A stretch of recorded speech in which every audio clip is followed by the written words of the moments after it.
거룩함의 비결. 여러분 제목에 의해서 여러분들은 답을 다 갖고 계시죠? 오늘 본문의 마지막 절에 하나님의 말씀과 기도로 거룩하여 지민이라. 할렐루야. 그래요. 정답은 여러분들이 다 알고 계세요. 우리 모든 성도들의 최종 목표는 거룩함입니다. 그렇죠?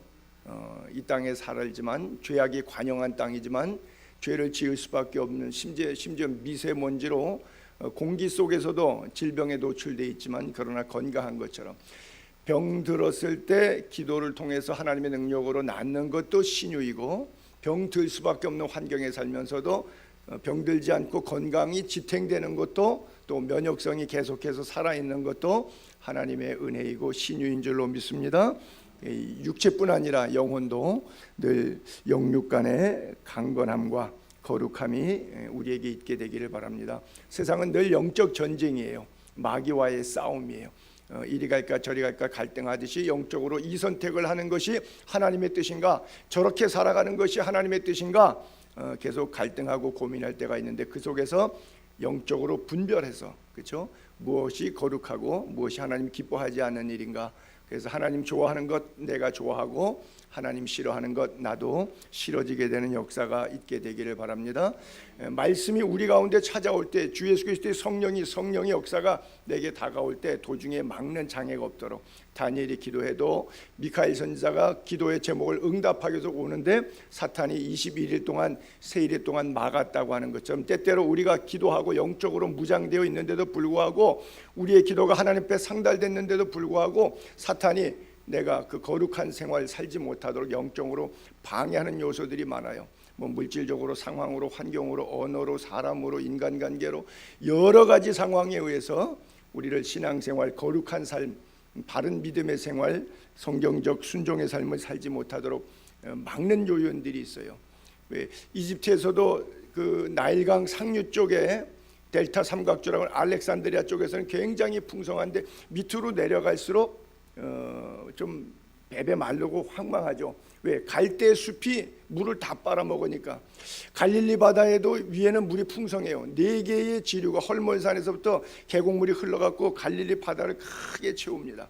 그리고 갈릴리 호수 끝에서부터 물이 사해까지 흘러 들어가는데, 위쪽에 가면 푸르른데 아래쪽으로 갈수록, 사해 쪽으로 가게 되면 황망해요. 수폭도 좁고 물 수량도 작고. 왜? 그 풍성한 갈릴리의 좋은 것들을 위에서 다 빨아들이니까, 땅도 나무들도 다 빨아들이니까 아래쪽에 오니까 비비 마르는 것처럼, 황망해지는 것처럼, 하늘에서부터 하나님이 천군천사를 통해서 우리에게 무한한 기도의 응답과 축복의 메시지를 가지고 삶에 찾아오시는데, 우리가 삶에 이리 부딪히고 저리 부딪히고 내 생각과 함께 이렇게 좌충우돌하다 보니까 정작 나에게 오는 것은 뭐 어떤 비패함밖에 없는 거죠. 하나님의 말씀을 방해하는 모든 요소들을, 거룩을 방해하는 요소들을 여러분들이 무엇인가, 내 영적 수분을 빼앗는 것이 무엇인가, 한번 각자가 다 다르겠죠. 한번 나름대로 점검하면서 하나님께도 한 걸음 더 가까이 나아가게 되기를 바랍니다. 그래요. 거룩함이라고 하는 것은 물론 배울 필요가 있지만 아는 것이 중요한 것이 아니라 사는 것이 중요해요. 즉 아는 것과 사는 것은 다른 거예요. 알지만 그렇게 못 살면 안 되죠. 산상수훈의 결론이 뭐예요? 마태복음 7장에 듣고 행하는 자, 듣고 행하지 않는 자. 듣는다, 아는 것과 산다는 것, 아는 것과 사는 것은 분명히 큰 차이가 있습니다. 그래서 여러분들이 거룩하게 살게 되기를 바랍니다. 우리를 성도라고, 거룩한 무리라고, 이름 자체가 그렇게 부르잖아요. 성도라고. 어렸을 때 돌아가면서 자기 소개할 때 뭐 사치기 삽삽봉하고 뭐 3박자 게임 4박자 게임하고 놀 때, 저는 주일학교를 어렸을 때부터 다녀서 중고등부 예배 끝나면 2부 순서로 뭐 게임할 때가 많아서 그런 시간들이 많이 있었거든요. 서로 뭐 손잡고 돌고 뭐 포크 댄스하고 뭐 성가 찬양 대회하고 뭐 성경 퀴즈하고, 그때 서로 소개하기 위해서 이런 노래를 불러요. 당신은 누구십니까? 그러면은 돌아가면서 나는 손영삼, 그러면 또 회중들이 자기가 하고 싶은 대로 표현해. 그 이름이 아름답군요, 뭐 씩씩하군요, 키가 크네요, 뭐 이런 식으로. 그래서 재미있게 이렇게 노래를 했거든요. 자, 제가 노래를 할게요. 당신은 누구십니까? 무조건 저는 그럼 이렇게 대답할 수밖에 없어요. 그 이름이 성도이군요. 그렇죠? 성도는 뭐예요? 거룩한 물이라고 하는 거예요. 거룩하게 살게 되기를 바랍니다. 어떤 순간 속에서도 하나님의 말씀대로 살아야 되는데 내 생각대로 살려다 보니까 하나님의 말씀이 불편해. 그래서 내 생각을 고수하고 하나님의 말씀을 멀리하는 것, 즉 자기 변명하는 것, 자기 변호하는 것, 이것이 우리의 거룩을 방해해요. 예를 들어서 뭐 술창과 방탕과 도박과 마약과 이런 것들이, 도박하는 사람들, 여러분 도박을 하는 사람들이 내가 가정을 망쳐야 되겠다 이렇게 생각하고 도박한 사람은 100사람에 하나도 없어요. 도박을 해서 내가 아내에게 자식들에게 돈 많이 갖다가 줘야지 그렇게 생각하고 100이면 100 다 그렇게 생각하고 도박하지, 내가 우리 집안 그냥 완전히 빚 때문에 얹히고 집안 가산 다 말아먹고 집안 폭삭 만들어져 갖고 가정 해체되고 내 자식들은 길거리에 나 함께 그러게 만들어야지 그래 갖고 도박장 가는 인간은 하나도 없다고요. 사탄이라고 하는 것은 항상 그런 거예요. 우리가 잘 될 것 같지만 결국은 망하는 게, 넓은 길로 들어가면 갈수록 좁아지는 거예요. 비록 지금 시작할 때 경건한 삶이 좁은 길이지만 갈수록 넓어지고 천성 가는 길이 믿게 되기를 바랍니다. 그래요. 근데 그 길은 참, 도박장 제가 가봤는데 아주 젠틀하더라고요. 제가 아테네 한인교회 목사로 있을 때 일본의 야쿠자의 세컨드로 살던 여자분이 왔어요.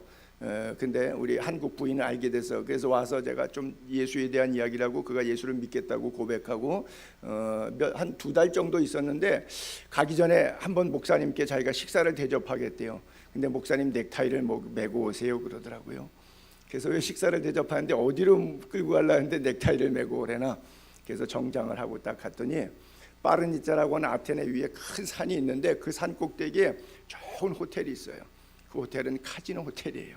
근데 레스토랑이 어마어마하게 좋아. 고급 손님들은 모시는데, 근데 신기하게 카지노에 들어가는데 넥타이를 안 메고 정장을 안 하면 못 들어간대요.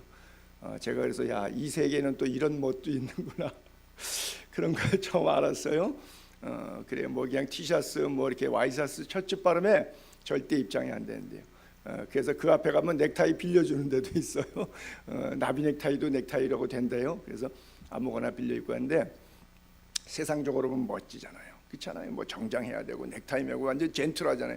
그러나 죄송하지만 그 안에는 노략질하는 일이가 있는 거예요. 돈 다 뺏는 거예요. 거기는 숙박이 그 고급 호텔인데 5스타 그 딜럭스 호텔인데 게임 하시는 분에게 게이머에게는 무료예요. 보통 한 제가 볼 때는 30만 원에 35만 원 정도 들어가는 수준의 경비가 되는 그런 규모의 호텔인데, 게이머로 들어가면 이제 돈 내고 들어가는 뭐 여러 가지 게임들이 있는데 뭐 룰렛 게임이라고 하여간 뭐 그런 게임들이 있어요. 뭐 근데 그것을 시작해서 멤버십을 딱 이렇게 결성하면 들어가면 그 다음에는 호텔을 무료로 잘 수 있대. 여러분 그 비싼 호텔을 무료로 왜 주겠어요? 그 사람들이 자선 사업하는 사업가겠어요? 라스베가스에 밤에 불이 안 켜집니다. 불이 안 꺼져요.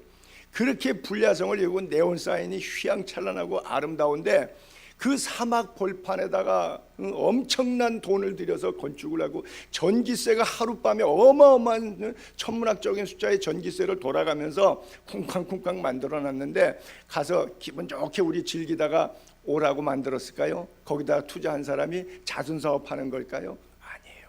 속는 거예요.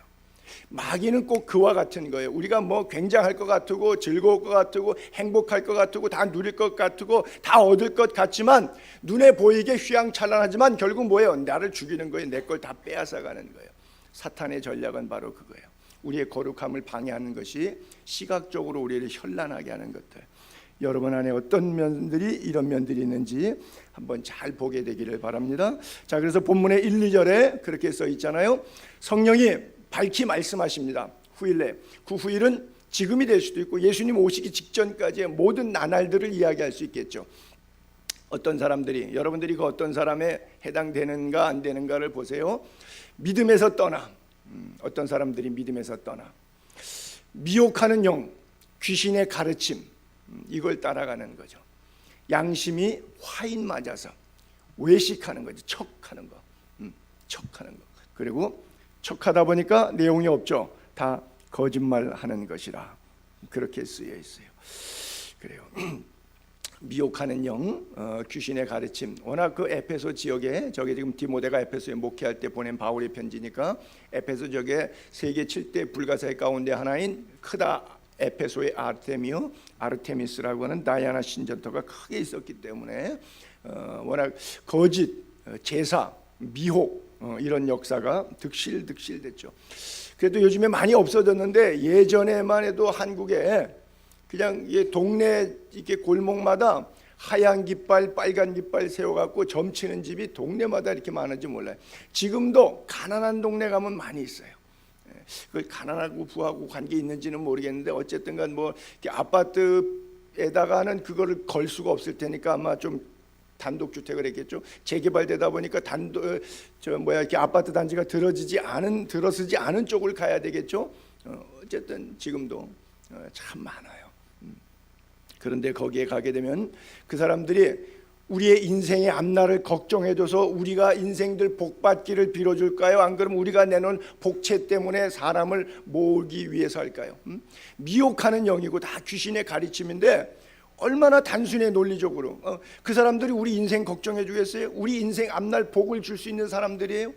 자기 살림 하나 먹고 살기도 힘든 그런 인생을 살아가는데, 있지도 않은 가짜 하나님에 대한, 가짜 신에 대해서 이야기를 하면서 주절되는데, 젓가락통 흔들고 뭐 종이 쪽집게로 뽑아내고 뭐 딸랑이 흔들어 대고 뭐 덩실덩실 춤을 추면서 뭐 본 것처럼 하늘에 입을 벌리고 팔을 벌리고 뭐 생쇼를 해대고 눈을 감았다 떴다 하면서 뭐 시각적으로 다 하는데, 그 양반에 그러면서 하는 속내는 뭘까요? 요 사람한테 복채 얼마 받을까? 신상 사주팔자 이렇게 보니까 이 사람은 돈이 있는 사람이구나. 사업 얘기 쭉 들어보니까 요건 빚쟁이가 사업하는구나. 요거는 자기 자본이 좀 있어서 사업하는 친구나. 그럼 요거는 복채를 얼마 받을까? 머릿속에 현란하게 움직이면서 뭐 계산해요? 돈 계산하고 있어요. 근데 그 앞에 가서 그것도 모르고 어떻게 될 거냐, 내 인생이 어떻게 될 거냐. 그 인간은 그 인간 앞길도 모르는데 어떻게 내 인생을 알겠어요? 난생 처음 보는 사람은. 사람이 이렇게 답답하다고요. 사람이 이렇게 어리석다고요. 절대 우리 예수 믿는 사람들은 그렇지 않게 되기를 바랍니다. 골로새서 2장 20절을 올려볼게요. 너희가 세상의 초등학문, 이게 초등학문이라고 이렇게 표현해. 그리스도와 함께 죽었거든. 이제 이 옛 구습들, 초등학문 같은 거 다 부어서 세상에 사는 것 같이 아직도 그 귤에 따라, 그 법에 따라 살아가느냐는 거지. 세상에 사는 것 같이 그렇게 순종하면서 그 규례대로 세상대로 따라가느냐는 거예요. 이것은 곧 붙잡지도 말고 맛보지도 말고 만지지도 말라 하는 것이니라. 옛날에 저거 좋아해서 신년 운세 맨날 보던 사람, 뭐 화토 치면 맨날 띠뛴다고 뭐 어떻게 뭐 그런 거 하는 분들, 예수 믿은 다음에도 그거 하시는 분들이 있어요. 여러분, 이거 얼마나 영적인 간음행인 줄 아십니까? 얼마나 그 나쁜 짓인 줄 아십니까? 절대 장난삼아라도 하지 마세요. 악은 모양이라도 버리라 그랬어요. 절대 하지 않게 되기를 바랍니다. 붙잡지도 말고 맛보지도 말고 만지지도 말라. 하나 더 해서 아예 쳐다보지도 마십시오. 이런 것들은 자의적 숭배이고요, 가짜 위장된 겸손이, 그것은 몸을 괴롭게 하는데 마치 굉장히 그게 지혜 있는 것처럼, 통계학적으로 숫자학적으로 과학적인 것처럼 보여요. 아주 지혜 있게 그렇게 보여요. 지혜 있는 모양이나 오직 육체를 따르는 것이라는 것이죠. 그래서 그 육체 따르는 것을 금지시키는, 성령을 따라 행하고 거룩하게 사는 데는 조금도 유익하게, 신앙생활에는 조금도 유익하게 할 수 없는, 육체만 따라가게 만드는 것들이라고 하는 것이죠. 그래서 영의 일에 있어서는 꼭 이리가 올 때 그냥 이리의 모습으로 오지 않고 양의 가죽, 양의 탈을 뒤집어 쓰고 온다 그러지 않습니까? 그래요. 어떤 때는 저도 목회하면서 무릎 꿇어 강대상에 기도하면 내 안에 스스로 물어요. 하나님, 제가 성도들의 관심이 있습니까? 성도들이 내는 헌금에 관심이 있습니까? 내가 기독교 무당입니까? 정말 하나님의 종입니까? 이런 걸 물어요. 왜? 내 마음속에 그런 생각들이 스쳐 지나갈 때가 많이 있거든요. 예수 무당이 되지 말아야 되는데, 그렇죠? 예수 무당 되면 안 되잖아요. 마태복음 7장 15절과 요한복음 10장 10절을 둘을 대비하는데, 거짓 선지자들을 삼가라. 싹군 목자죠. 양의 옷을 입었지만 그리고 너희에게 나와요, 달콤하게. 근데 속에는 뭐예요? 돈 빼먹는 거예요. 노략질하는 일이에요. 또 하나, 그러나 예수님은 이렇게 표현해요. 도둑이 오는 것은, 그 사탄이 오는 것은 도둑질하고 죽이고 멸망시키는 거예요. 그렇죠? 도둑질, 죽이고 멸망, 그것뿐이야.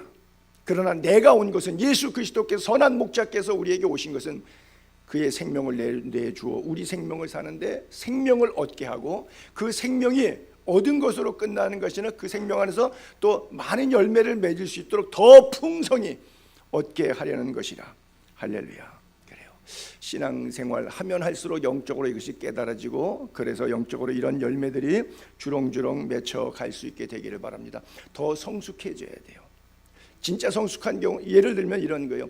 내가 이분을 전도해, 나는 예수를 10년 믿었어요. 근데 마을에, 우리 동네에 이 사람을 전도해 왔어요. 예수 믿은 지 이제 1년도 채 안 돼요. 근데 이분에게 하나님의 특별한 은혜가 임하고 영적으로 복을 받고 경제적으로 복을 받고 하는 일마다 잘 풀리더니 정말 범사에 형통하고 유익한 일들이 있어요. 내 생각에 내가 전도했는데, 아니 하나님, 나는 10년 동안 하나님을 믿었는데 참 아직도 힘든데, 저 사람은 1년도 안 됐는데, 또 내가 전도한 사람인데 저 사람은 복은 주면서 왜 나한테는 복을 안 주세요? 이건 아직 수준이 이하라서 그래요. 여러분, 나보다 남이 더 잘 되기를 바라는 마음 갖게 되기를 바랍니다. 이게 그리스도인의 마음이에요. 정말 제가 손영삼이가 좋은 목사라면 손영삼 목사보다 우리 이열 전사님이 더 성결하고 더 거룩하고 더 메시지가 좋은, 그 더 좋은 목회자로 성숙할 수 있도록 빌어주고, 그렇게 되는 것을 격려해 줘야 돼요. 왜 가끔 그런 얘기 있잖아요. 담임 목사보다 부목사가 설교 더 잘하면 쫓겨난다고 하는 그런 어떤 악습이랄까 악담이랄까 좋지 못한 이야기들이 더러 회자되는 경우가 있잖아요. 그건 목사가 아니라서 그래요. 그건 하나님의 사람이 아니에요. 글쎄, 직명으로서의 월급쟁이 싹군 목사일 수는 있겠지만, 정말 하나님의 영이 임재한 사람은 나보다 남을 낮게 여기고 모든 사람을 존중히 여기고 귀히 여기는 마음이 있어요. 왜? 그 사람은 거룩한 사람이니까. 그 사람은 성결한 사람이니까. 자기 안에 영적인 분별이 있으니까 모든 사람들을 세우고 덕과 유익을 끼치는데 나를 하나님이 사용하신다. 그 은사론이, 나에게 건강이 있던 물질이 있던 전문 지식이 있던 무엇이 있던 나를 거룩하게 하신 하나님께서 그것을 나를 통해서 사용하실 거다. 남에게 덕과 유익이 되고 교회 부흥의 밑거름이 되고 내 직장의 하늘의 미랄처럼 전체를 세워가는 역할이고 가정에서도 온 가족들을 화목하게 만드는 역할하고 나 한 사람이 죽음으로 인해서 예수 그리스도가 드러나게 만드는 것, 그것이 진정 말씀과 기도로 가득 차 있어서 삶이 거룩하고 성결한 삶을 이어가는 사람의 삶의 모습인 거예요. 그래요. 3절, 4절, 5절 한번 또 올려볼게요. 자, 이 사람들이 미혹해하고 귀신의 가르침을 얘기하는데 어떤 표현들이 나왔냐면 두 가지 특징적으로 혼인을 금하고 결혼 제도에 대해서 무시하고 또 파괴적이고 또 음식물을 먹지 말라, 금식주의, 극단적 금욕주의죠. 식욕, 성욕, 이 모든 것을 금욕주의로 한 핥터이나 음식물은 하나님이 지으신 바니 믿는 자들 그리고 진리를 아는 자들은 땡큐, 하나님 주셔서 감사합니다. 감사함으로 받으려는 거예요. 하나님께서 지으신 모든 것이 선하다. 감사함으로 받으면 버릴 것이 없나니 하나님의 말씀과 기도로 거룩해지려고 수도원 운동, 경건 운동 일으킨다고 해서 극단적 금욕주의에 빠져서 결혼하면 안 돼. 이건 먹지 마, 저건 먹지 마. 구약의 레위기서의 율법에 정했던 많은 것들을 금해서 사람들 신앙생활하는데 불편하게 만드는 것, 여러분 이거 절대 하나님의 뜻 아닙니다. 식욕과 성욕은 하나님의 위대한 선물이에요. 음식 하나님이 주셨고요, 결혼제도 하나님이 세웠어요. 자, 창세기로부터 요한계시록에 이르기까지 하나님께서 인간을 먹도록 만드셨어요. 보세요. 창세기 2장 16절에 여호와 하나님이 그 사람에게 명하여 이르시되, 아담과 하와를 지으셨죠. 동산 각종 나무 열매는 내가 임의로 먹으라 그랬어요. 에덴 동산에서부터 먹는 문제가 있었어요. 그가 손을 들어 생명나무 열매도 따먹고, 저건 이제 타락한 이후에, 선악과 먹은 이후에, 창세기 2장은 아직 먹기 전이고 3장에 타락이 나옵니다. 그러니까 생명나무 열매도 또 따먹을까 봐 먼저 2장에 늘 먹었어요. 선악과를 제외한 것들은 다 먹었어요. 여러분, 먹는 즐거움이 얼마나 큰 즐거움인데, 그렇잖아요? 나중에 노인 되면 돌아가실 때 뭐 한다 그러죠? 곡기를 끊는다 그러죠. 왜? 그리고 저절로 죽을 사람들은 입맛이 없어서 먹고 싶지가 않다 그러죠. 그런 것 같아요. 저희 어머님도 마지막에 요양병원에 한 2주간 계실 때 떠드려도 안 먹는다고 이렇게 고개를 이렇게 흔드세요. 안 먹겠다고. 뭐 이제 죽기를 거절하는 거, 먹기를 거절하는 거죠. 죽음에 임박해서 먹는 거예요. 하나님의 나라도 우리에게 시작하셨을 때는 먹는 거예요. 죄로 말미암아 타락했기 때문에 자기 욕심을 채우기 위해서 먹기 때문에. 사실요, 그게 사실인지 모르겠는데 예전에 제가 그런 얘기를 들었는데, 의학적으로 사람만 소화불량과 과식, 식체한답니다. 사람만. 왜냐하면 위장이 이게 고무처럼 플렉시블하니까 100%를 넣는 게 아니라 120%, 130% 용량보다 더 넣는데, 그래도 이게 늘어난다는 거죠. 위하수증이 올 정도로 막 늘어난다는 거죠. 제가 좀 그렇게 먹는 편이죠. 뷔페를 가면 좀 많이 먹어요. 그래서 먹으니까 병이 오는데, 모든 짐승, 뭐 쥐도 그렇고 곰도 그렇고 70%에서 80%가 차면 더 이상 안 먹는데요. 그래서 동물의 세계는 위장병이 없고 꼭 인간만 있대. 이게 뭐예요? 욕심이라는 거죠. 과식, 욕심 때문에 인간만 위장병이 있지 어떤 동물의 생에도 위장병이 없대. 위장병 생기려고 속에다가 일부러 나쁜 걸 먹지 못할 걸 짐승에게 줘서 위장병이 생길 가능성은 있겠지만 본능적으로 짐승은 위장병이 생길 수가 없답니다. 사람은 다 생긴대요, 위장병이. 그렇죠? 이렇게 인생 살아보면 그렇잖아요. 우리가 꼭 70-80% 이렇게 조금만 더 먹었으면 좋겠다, 그럴 때 없으면 할 수 없이 그렇지만 있으면 여기서 숟가락 딱 놓았으면 좋겠다 그럴 때 놓습니까? 안 그러죠. 배가 빵빵 불러서 트름 나올 정도로 더 이상 들어가면 입에서 올라올 것 같으면, 그러면 물론 또 로마에서는 화장실 가서 손가락 입에 집어넣고 토하고 나서 또 먹었다, 뭐 이렇게 부패된 인간의 모습들을 로마 제국의 번영사에서 우리가 글로 대하긴 하는데, 어쨌든 여러분들이 욕심, 먹는 욕심 절제할 수 있다면 그것이 은혜죠. 자, 그래서 요한계시록에도 마지막에 보게 되면 강 좌우에 하나님 나라요, 생명나무가 있어 12열매를 맺는데 1년에 한 번씩 열매가 나오는 것이 아니라 사람들이 얼마나 많이 먹고 잘 먹고 맛있게 먹는지, 번번이 먹는지 하나님께서 생명나무 열매가 연 1회가 아니라 연 12회 열리게 만들었어요. 그 얘기는 뭐예요? 잘 팔린다는 얘기예요. 만국백. 그러니까 창세기 타락 전에도 하나님께서 먹으라 그러신 거고, 다시 에덴을 회복했을 때도 하나님 나라에서 생명나무 열매를 먹도록 그렇게 철저히 맺혀 주신다고 하는 것이죠. 그래서 하나님이 거룩하게 한 것을 네가 속되다 하지 말라. 먹는 문제 때문에 사도행전 10장에 이스라엘 고넬료의 가정 가기 전에 이스라엘 요바에서 베드로에게 주님이 그런 말씀하시지 않습니까? 자꾸 율법에 의해서, 레위기에 의해서 먹는 문제를 스스로 제어하는 것. 그런데 그건 극단적인 것은 좋은 것이 아니라고 하는 것이죠. 하나님은 절대 창조하실 때 금욕주의를 의도하신 적이 없으세요. 성욕이나 식욕에 있어서. 창세기 1장 계속 나오는 게 뭐예요? 하나님이 보시기에 좋았더라라고 하는 거예요. 그렇죠? 그래서 독신주의하고 금식주의는 사실은 신앙생활이 아니에요. 신앙생활 복음은 뭐예요? 예수 그리스도의 십자가가 복음이에요. 그것을 안 먹고 장가 안 간다, 뭐 결혼 안 한다, 이게 아니에요. 물론 독신주의나 금식주의는 일시적으로 경건에 유익이 있을 때가 있긴 합니다. 근데 그것은 신앙생활과 복음의 생활과 복음에 합당한 생활과 혼돈하지 않게 되기를 바랍니다. 이런 극단적 금욕주의는 기독교만 있는 게 아니라 이교도에도 많이 있어요. 금욕에 대해서 성경에 이런 구절을 예수님께서 하신 말씀이 있는데요, 성욕을 제어하기 위해서 자기를 쳐서 스스로 고자된 사람들이 있었는데, 마태복음 19장 11절 12절에 설교할 때 보면 예수께서 이르시되 사람마다 이 말을 받지 못하고 오직 타고난 자라야 할지냐. 세 가지 부류가 있다. 어머니의 태로부터 된 고자, 그 다음에 사람이 만든 고자, 이것은 뭐 과실이라든지 뭐 교통사고라든지 뭐 여러 가지 이유로 될 수도 있겠죠. 그 다음에 세 번째는 천국을 위하여 스스로 거세한 사람, 그래서 고자가 세 가지 형태로 모태로부터 하나님의 특별한 어떤 택함을 입고 출생했다고 볼 수 있고요. 두 번째는 살다가 보면 사고로 인해서 사람의 어떤 과실로 생기는 것도 있고, 그 다음에 자기가 사고와 관계없이 스스로 뭐 다 아시는 거니까 뭐 우리 동천동에 있는 남서울 비전교회 우리 최유한 목사님도 교회 거의 개척하고 건축할 때 너무 힘드니까 교인들 좀 많고 이렇게 좀 저렇게 교회 보셨지만 동천동이 얼마나 커요. 남서울 비전교회 길 가다 보이잖아요. 크잖아요. 고속도로에서. 그러니까 그거를 진데 하나님하고 딜한 거예요. 빅딜. 내가 하나님 거세하겠습니다. 그래서 내가 교회를 이렇게 크게 짓게 해주세요.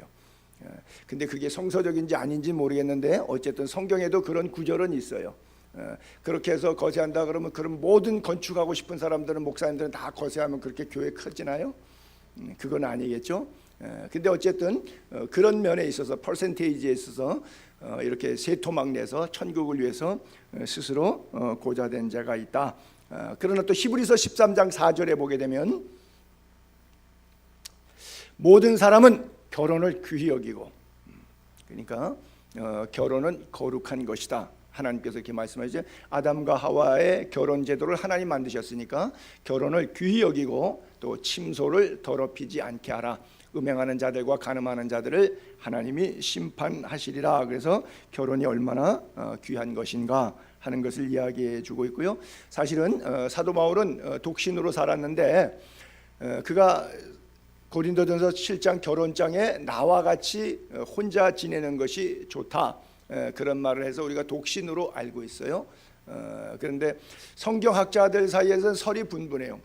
처음부터 총각 이어서 독신이었다고 하는 설도 하나 있고, 하나는 뭐 사별했거나 또는 뭐 이혼했거나 어떤 하나님의 부르심에 의해서 배설물처럼 버릴 때 자기가 이 사역의 부르심을 합의해 가지고 아내에게 내가 이제부터 나는 독초하겠다. 어차피 집을 돌아서 뭐 4,000km가 넘는 길을 갈 거니까 뭐 그렇게 해서 배설물과 같이 여길 때 모든 것들을 가정 안에서 합의돼서 정리했다. 뭐 신학자들마다 설이 분분한 것이 대체적으로 저는 독처한 것으로 이렇게 생각하는데, 또 다른 부류의 신학자들이 결혼했는데 뭐 이혼하거나 사별한 것으로 보는 이유는 그가 산헤드린 공의원이기 때문에, 유대인들은 전통적으로 산헤드린 공의원, 기혼자만 공회 의원이 될 수 있기 때문에, 그리고 그래서 제사장과 독대에서 그가 공문을 받아갈 수 있을 정도로 산헤드린 대표 의원 중에서도 대표 입장에 있었기 때문에 아마 그가 그 당시에는 결혼했는데 다메섹 사건 이후에 어떤 계기에 하나님의 아내를 먼저 불러갔다든지, 안 그러면 뭐 어떤 뭐 일종한 하나님의 어떤 그 섭리 가운데 스스로 혼자 살기로 작정하고 그냥 주의 복음만 전하겠다. 뭐 어쨌든 뭐 알 수 없는데 바울도 자기 안에서 이런 것 때문에 힘들었어요. 오직하면 오호라 나는 곤고한 사람이로다. 내가 원하는 바 선은 행치 않고 원치 않은 바 악이 사로잡아오는도다. 여러분, 악의 문제는 딱 두 가지 욕심입니다. 성욕과 식욕 문제예요. 그렇죠? 다른 거 없어요. 물론 거기다가 명예욕이니 권력욕이니 다 하는데 그거 식욕 안 채워지면 그 다음 거 없는 겁니다. 기본 욕구가 식욕이에요. 밥을 못 먹는데 뭐 일주일을 굶고 열흘을 굶었는데 무슨 권력욕이 있고 명예욕이 있습니까? 일주일만 굶으면 도둑질 하는데 내가 명예 지키기 위해서 내가 어떻게 도둑질을 해 그럽니까? 일주일만 굶으면 다 도둑질하죠. 왜요? 그게 제일 중요한 거니까. 그래서 사실 악의 기본적인 요소의 베이직을 깔고 있는 것이 성욕과 식욕이라고 하는 것이 1차적인 식욕, 2차적인 성욕, 그 밖에 여러 가지들이 있는데 이 두 가지는 하나님께서 인간에게 주신 선물이지 우리가 그것을 악하게 잘못 활용하기 때문에 문제였던 것이죠. 자, 그래서 먹는 문제에서도 또 우리 고린도 교회 우상제물 이야기 잘 아시면 한 번 더 봅시다. 고린도전서 10장에 무릇 시장에 파는 것 양심을 묻지 말고 먹으라. 왜 그러느냐? 또 27절에도 불신자 중 누가 너희를 청할 때 너희가 가서 너희 앞에 차려놓은 것은 무엇이든지 그냥 먹어라. 양심을 해서 묻지 말고 먹으라. 왜 그러냐면 26절에 이는 땅과 아니요 그거 그냥 이는 땅과 거기 충만한 것이 다 주의 것. 땅과 거기 충만한 것이 다 주님으로부터 온 것이기 때문에 그런 거예요. 그래서 여러분들이 모든 것이 하나님께서 지으신 것이기 때문에 사실은 우상 제물은 있지도 않은데, 자 8장 4절로 그 다음 거 보게 되면 우상 제물 먹는 일에 대해서 우리가 우상은 세상에 아무것도 아니에요. 워낙 우상은 없는 거예요. 그렇잖아요. 참신만 있지 가짜신은 있지도 않은 거예요. 사람이 그냥 만들어낸 거예요. 우상은 세상에 아무것도 아니에요. 또 하나님은 한 분밖에 없어요. 그렇죠? 신은 하나예요. 하나님. 그러나 이 지식이, 그렇죠? 그렇게 생각하고 말하는 것은 손용삼과 여러분들과 그 몇 사람들은 있지만, 그러나 이 지식 모든 사람에게 있지는 않잖아요. 대한민국의 5천만 가운데 1,000만 기독교인은 80% 4천만은 이거 믿지 않잖아요. 이런 지식에 대해서 동의하지 않잖아요. 그러나 이 지식은 모든 사람에게 있는 것이 아니므로 어떤 사람들은 지금까지 우상 습관에 있어 우상의 제물로 알고 먹는 거로 그들의 양심이 약해져서 더러워지느라. 내가 목사인 거 알고 내가 교회 다니는 교회인 줄 아는데 뭐 술 먹고 호람 방탕한다든지, 뭐 우상 제물, 교인들은 우상 제물 안 먹는다는데 왜 쟤는 교회 다닌다는 거 왜 우상 제물 먹어 한다든지, 뭐 이렇게 나로서는 문제가 없는데 나를 바라보는 기타 사람들의, 모든 사람에게 나와 동일한 그 성경적 지식과 믿음의 수준이 있는 것은 그들을 위해서 살아야 되기 때문에 그러는 거예요. 내 인생 내가 마음대로 사는데 왜 상관이? 아니요. 성도는, 그리스도인은 내 인생을 내 마음대로 살지 않습니다. 성경대로 살 때 성경은 덕스럽게 살도록, 거룩하게 살도록 요구가 있어요. 그래서 양심이, 상대방의 양심이 악하여지고 더러워질 수 있기 때문에, 더 죄 짓는데 담대할 수 있기 때문에, 그래서 그들도 예수 믿어도 삐딱하게 믿을 수가 있기 때문에 그래요. 음식은 우리를 하나님 앞에 내세우지 못하나 우리가 먹지 않는다고 해서 더 못 사는 것도 아니고 먹는다고 해서 더 잘 사는 것도 아니니까, 그것 때문에 여러분들이 신앙생활이 방해받지 않았으면 좋겠다, 그런 뜻인 거예요. 왜? 우상은 원래 없는 거니까.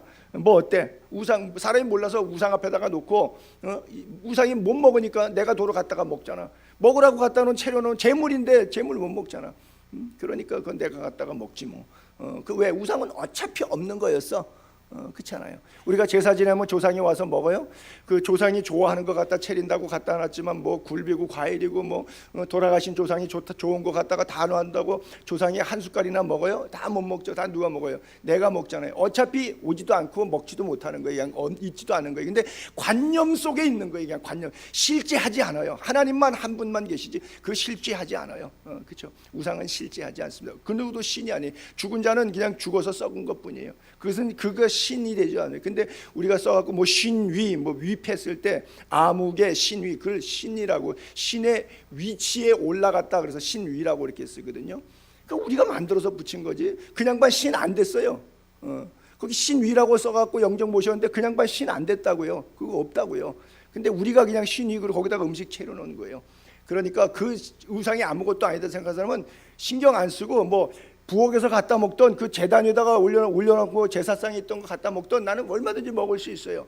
그러나 그것을 먹는 것을 볼 때에 다른 사람이 양심이 악하여지고 더러워질 수 있기 때문에 덕을 위해서. 왜? 먹어도 그만 먹지 않는다고 해서 못 사는 것도 아니고 먹는다고 해서 잘 사는 것도 아닌데 음식으로 인해서 형제 실족시키면서 내가 지식으로 교만하게 만들 필요가 뭐가 있겠느냐.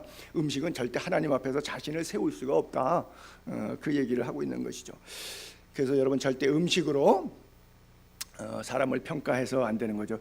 음식의 가격, 왜 우리 대접받을 때 나를 10,000원짜리 대접했다. 그럼 나를 이 정도밖에 안 뵀어? 근데 나 100,000원짜리 식사 대접을 해서 야, 저 사람이 나를 되게 이렇게 고급으로 대접한 거야. 제가 선교사로 있을 때는 한국에 오면은 52주 매번 다른 교회를 가서 설교하잖아요. 그러면 한 70-80%는 제가 짜장면만 먹었어요. 그러면 강사님을 어떻게 짜장면을 대접하냐고 그래요. 나는 외국에 살아갖고 우리나라에 제가 있는 그리스는 짜장면이 없어서 내가 제일 좋아하는 게 짜장면이니까 나는 갈비 같은 고기, 그리스 고기 흔합니다. 고기 같은 걸 원하는 게 아니라 나는 없는 짜장면을 먹고 싶어서 그럽니다. 그러면 뭐 그냥 어쩔 줄을 몰라 하시는데 제가 한 70-80%는 짜장면만 먹었어요. 물론 한국에 와서 목회할 때는 주는 대로 다 넙죽넙죽 잘 받아 먹고 있는데 그래요. 또 어떤 때는 제가 사실은 그리스에서 좀 살다 보니까 보신탕을 안 먹었는데 한국에 와서 같이 이렇게 신방하고 또 구역 예배 뭐 하다 보면 대접하는 분이 가면 제가 그냥 다른 데로 갑시다 말하길 수가 없어요. 왜? 같이 따라가신 분들은 생각이 있거든요. 같이 가면 좋겠는데 내가 노해갖고 못 가면 옆에 분들 못 먹이는 거가 되잖아요. 내가 싫다고 다른 사람까지 싫게 만드는 것은 그건 합리적이지 않잖아요. 그래서 또 가면 안 줘서 못 먹지 그냥 맛있게 또 잘 먹고 그래요. 어쨌든 먹는 문제에서 신앙 양심에 상대에게 덕을 끼치지 못하면 안 되는 거예요. 고린도전서 10장 23절부터가 바로 그거예요. 모든 것이 가능해요. 그러나 모든 것이 그렇다고 내가 할 수 있다고 가능하다고 유익한 게 아니에요. 모든 것이 가능해요. 그러나 모든 것이 덕되지 않습니다. 누구든지 자기의 유익을 구하지 말고 남의 유익을 구하라. 그런즉 너희가 먹든지 마시든지 무엇을 하든지 다 하나님의 영광을 위하여 하라. 여기에다가 대입하면 내가 먹고 입고 쓰는 모든 문제가 내가 내 돈 내고 못 쓰는데 뭐 가능해요. 근데 그것이 유익한가 덕되는가 나의 유익인가 남에게도 유익이 될 수 있는가 나의 영광인가 하나님의 영광인가 이 구절에다가 대입하면 우리들의 의식주 문제는 다 이해할 수 있죠. 왜냐하면 자 우리가 믿음의 결국은 하나님 나라에서의 어떤 상급과 이 땅에서도 물론 하나님께서 때를 따라 보상하는 경우도 있지만 믿음이 없이는 하나님께 나아갈 수 없죠. 그렇죠? 믿음을 통해서 하나님을 기쁘시게 하죠. 그가 계신 것과 자기를 찾는 자들에게 상 주심을 바라볼지니라 그랬거든요. 자, 그럼 여러분 신앙생활하면서 목사에게 뭐 상패 받고 어떤 옆에 사람을 도와줬더니 그 사람이 여러분들에게 칭찬해 갖고서는 막 침소봉도해서 격려해서 이렇게 좋은 소문 내주고 그런 것으로 사람으로 상을 다 받았어요. 그건 끝나요. 성경에 예수님께서 산상수훈 설교할 때 자기 상을 이미 받았느니라 그래요. 잘한 거예요. 상이 없다는 게 아니에요. 자기 상을 이미 받았느니라. 근데 조금 더 거룩하고 성결하고 좀 한 단계 위를 바라보는 사람은 하나님 앞에서 합니다. 사람 앞에서 하지 않아요. 자, 그 구절 한번 볼게요. 마태복음 6장 1절에 사람에게 보이려고 하는 것 너희의 의를 행하지 않도록 주의하라. 그리하지 아니하면 하늘에 계신 너희 아버지께 상을 받지 못한다. 사람에겐 상 받을. 다음 절에 볼게요. 똑같은 거 사람에게 보이려고. 다음에 똑같은 구절 보면 구제할 때도 마찬가지 사람에게 영광 받으려고 회당 거리에서 하는 것 너희 앞에 나팔 불고 나 구제했다고 뭐 했다고 진실로 너희에게 이른다. 그들은 이미 자기 상 받았다. 또 기도할 때도 마찬가지야. 기도할 때 외식하는 자들 같이 뭐 중언부언하고 뭐 사람에게 보이려고 하는 기도 있죠. 회당에 서서 큰 거리 어귀에 서서 기도하길 좋아해요. 내가 진실로 너희에게 이르노니 그들은 자기 상을 이미 받았느니라. 옛날에 아테네 한인교회 목회할 때 어떤 권사님이 한 분 계셨는데 자기 기도 많이 한다는 거 보이려고 2박 3일 동안 수련회 가면 식당에 밥 먹을 시간 되면 그 앞에서 기도하고 아침에 운동할 때 되면 옥상 올라가려면 옥상 옥탑방 계단 마지막 비상구 앞에서 기도하고 있고 하여간 그 순서 일정표 보고 그 시간에 사람들 이동하는 그 거리에서 꼭 기도하시는 분이 계세요. 내가 아주 그냥 너무 이뻐가지고 그냥 밤을 주워갖고 엉덩이를 톡톡톡 두들겨 줘야 되는데 그냥 참 어떻게 그럴 수가 있는지 그렇게 시켜도 역겨워서 못할 것 같은데 그게 그런 인간이 있더라고요. 예수 믿는 인간이 권사가 된 인간이 그런 인간이 있더라니까. 내가 아주 8년 동안 나중에는 혀를 간다니까. 혀를 찬다니까. 혀를 왜 갈아? 혀를 차야지. 예, 계속 이제 사람에게 보이려고 자기 상을 받아. 또 마찬가지 금식할 때 너희 외식하는 자들 같이 슬픈 기색 보이지 말라. 금식하는 거 사람에게 보이려고 얼굴을 흉하게 하느니라. 내가 진실로 너에게 이르노니 자기 상을 받았느니라. 요거 넷으로 자 지금부터 거꾸로 한번 돌려볼게요. 사람에게 보이려고 자기 상을 이미 받았느니라. 다음 앞으로 한번 당겨볼게요. 사람에게 보이려고 자기 상을 이미 받았느니라. 다음 앞으로 당겨볼게요. 사람에게 영광 받으려고 자기 상을 이미 받았느니라. 다음 사람에게 보이려고 그것은 하늘에 계신 너희 아버지께 상을 받지 못하느니라. 자 그런 거예요. 자 결론적으로 말씀을 정리할게요. 거룩함의 비결은 말씀과 기도 속에 있고요. 그리고 일주일날 한번 예배당 나오는 것으로 끝나는 것이 아니라 신앙이 생활이 되게 하십시오. 신앙 생활이라고 말하잖아요. 그렇잖아요. 신앙은 믿음이잖아요. 생활은 삶이고 행동이고 라이프잖아요. 우리가 이걸 붙여서 신앙생활이라 그러잖아요. 신앙생활이 불과 분리의 단어가 돼야 돼요. 여러분 신앙생활을 하십시오. 신앙 따로 가지고 생활은 또 다르게 하지 마시고 신앙생활을 하세요. 그렇게 되기를 바라요. 그래요. 유대인들은 누구나 전 국민이 토라를 다 암송하고 모세오경을 다 외우고 그렇지 않습니까? 여러분들도 한 걸음 더 나아가서 성경 읽고 기도하고 그러면서 성경을 많이 읽고 기도하다 보면 뭐가 회복되냐면요, 감사가 회복돼요. 성경 안 읽고 말씀에 대한 묵상이 없고 기도를 안 하잖아요. 그러면 뭐가 마귀가 내 생각 속에서 원망, 불평, 안 되는 부정적인 사고만 자꾸 와요. 근데 성경을 읽고 기도하면 힘들지만 상황은 변한 게 없는데 그래도 감사하자, 그래도 이해하자, 그래도 하나님의 뜻이다. 이 가운데 하나님의 어떤 섭리가 있을 거야. 그리고 나를 위로하시고 말씀으로 촉촉히 적셔주시고 기도하는 가운데 내 음성을 들으시면서 내게 속 사람으로 내 속에 말씀을 주시는 하나님의 은혜가 있어요. 그러면 그때 감사가 터져요. 다른 사람 볼 땐 그건 감사할 조건이 아닌 상황이 전개되고 있는데도 불구하고 말씀과 기도에 깨어 있으니까 삶이 거룩해지니까 감사가 회복되는 거예요. 그 자동적으로 거룩한 생활을 이어가는 거예요. 오히려 지식적으로 뭐 안다고 떠들면 입 열면 우리가 교만하게 돼요. 그래서 시편 1편 1편에 그잖아요. 복이 있는 사람은 악인의 길을 따르지 않고 죄인의 길에 서지 않고 오만한 자의 자리에 앉지 않는다. 이게 뭐예요? 생각이에요, 행동이에요? 다 행동이에요. 생각이 아니고. 그리고 여호와의 율법을 즐거워하고 주야로 그냥 읊조리고 주야로 묵상하고 주야로 암송하고 이런 은혜가 있어서 여러분들의 삶이 날마다 주 안에서 거룩함의 길, 황무지가 장미꽃같이 변화되는 길 걷게 되기를 주의 이름으로 축복합니다. 기도하겠습니다.